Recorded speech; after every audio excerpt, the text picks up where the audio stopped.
my first question that I was thinking of while we were watching the movie was one of the big preoccupations for her is how we're informed of culture through mainstream media and how it propagates, with like a bad idea of assimilation. I kept trying to remember whether or not they call Canada a mosaic or a melting pot. Yeah. That's what it is. But I'd just be curious on you elaborating on that, and if there's perhaps like some utopian vision of media that makes the world more equitable.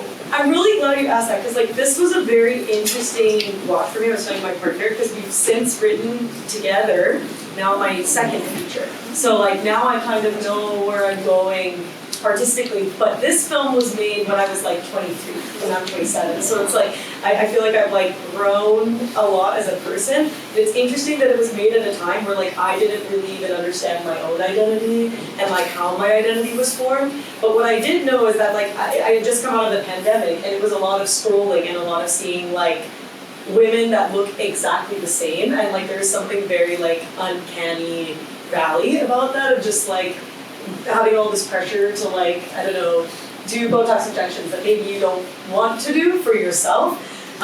So like I think just like coming out of that state where I was like in isolation with the phone all the time, and that's like all I'm seeing. And I had grown up on like Teen Vogue and 17, and I was a dancer, so like going to dance class and seeing like lots of girls that looked exactly the same hairstyle, same leotard, like I think that was very informative, but I didn't know it at the time, so it was really interesting watching it today, because I also thought these stuff, but I didn't even really know. Yeah, like Canadian Idol, hockey, yeah. where you reject, or the main character rejects their father's music, right? Any questions from anybody in here? Mark? You can make cameo in the movie at the party. I did. We asked the back, we were like, does anyone want to kiss? And like no one wanted to do. I wanted to show like sex, drugs, rock and roll, like the music and the drinking and like kissing, like all the things that you're introduced to when you're 16 at like your first party. And like nobody wanted to do it. So I was like, okay, I guess I'm throwing on a sweater. Taking one from the team. Yes. Now that you're here, I'm like, same game as you. Yeah. There was like a lot of that. Just like, oh, we need something like, for example, all the TV stuff. Like, I remember like getting me and one of the props girls were like sitting behind the TV, and I was like there with the monitor, and we were just like holding a cable because it was so janky. Like the TV kept shutting off. So like, yeah, there's just a lot of like, I don't know, scrappiness to but yeah. Yeah, the TV show that played in the background, is that based off an actual Canadian TV show, or just one that you were like, we'll make this up?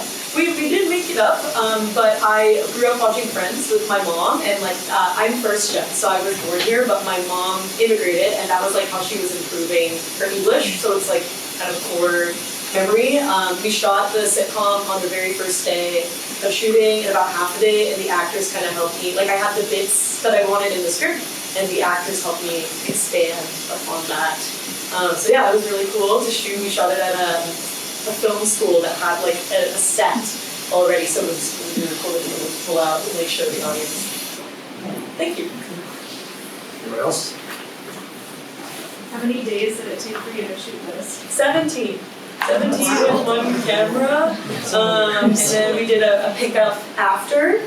There was one thing that I really wanted to happen, like when she was in the void, I wanted her to see her mother, but her mother, the actress playing her mother, was pregnant at the time, so then we landed on this idea of like her seeing herself, and kind of like, there's a lot of like this skin theme with the bugs and the bleeding and like her feeling very out of body, so we were like, oh, that might be an interesting parallel for her to have to deal with herself in the void, but like in a perfect world, on the peak of day, I would love to have a mom. But yeah. I was really impressed by the music. I felt like it played up like the uncanny bits really well, but then also like built tension in really like exciting ways. What was the process? I live about 2 blocks away from my composers, Fernwood. They're really great. Hire them if you're a filmmaker. And yeah, so we would go, they'd make me like a coffee, and then like some of the songs, the pop songs, like I sang on them again, because we couldn't afford anyone. So it was like, yeah, them, like some keyboards, and like they played all the synth stuff, and then they would be like, here, can you sing this track? and they came up with all the cool synthy stuff. At first I proposed something kind of more string driven, like more of like a it vibe, and then they were like, what about this? And it was just this very identityless kind of beat driven synthy music, and I liked that the music felt like it had also like soul, you know, like it's very like boom, boom, boom, boom. So yeah, we went into that, and it kind of highlights all of her anxieties. Like whenever she's feeling anxious, the music kind of gets louder, kind of showing like what it feels like to be a kid. Thank you.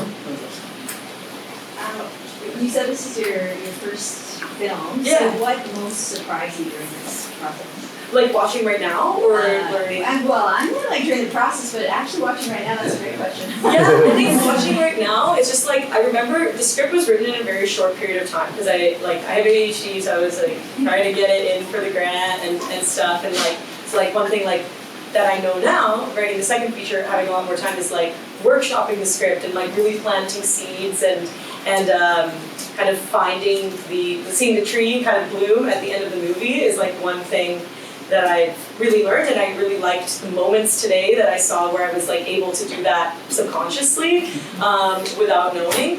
I think like during the process, what I learned the most and was surprised by the most is like how much stamina you need, especially when you're working with your friends. Because there was a lot of like intricacy, like people were dating on the set, and like there's like that kind of drama as well. So like navigating that and trying to be a friend to everybody, but also trying to be strict and like managing a set was very challenging and like not the thing that I expected to worry about.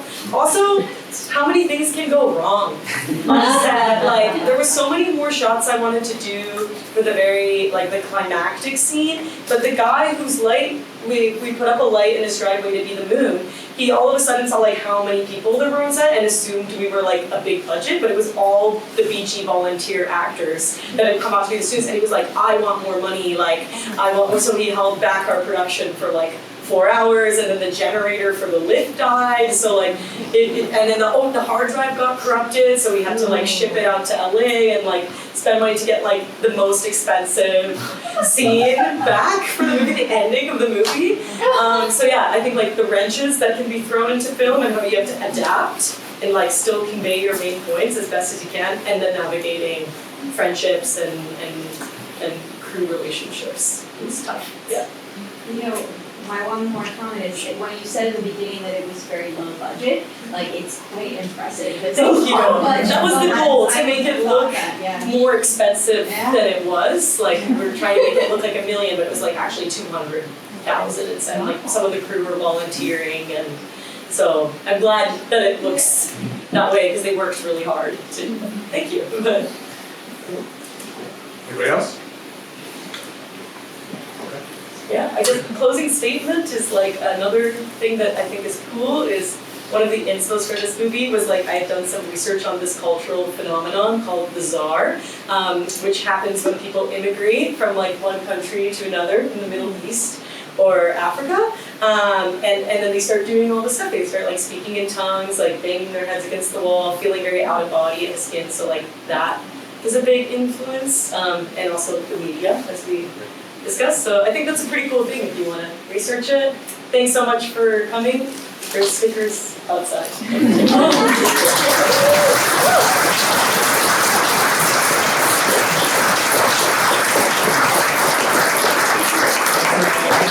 for making the movie. Thanks for having me and enjoy the music. Yeah, it's gonna take me and Mark like 7 to 10 minutes to pull this down, and then there'll be music.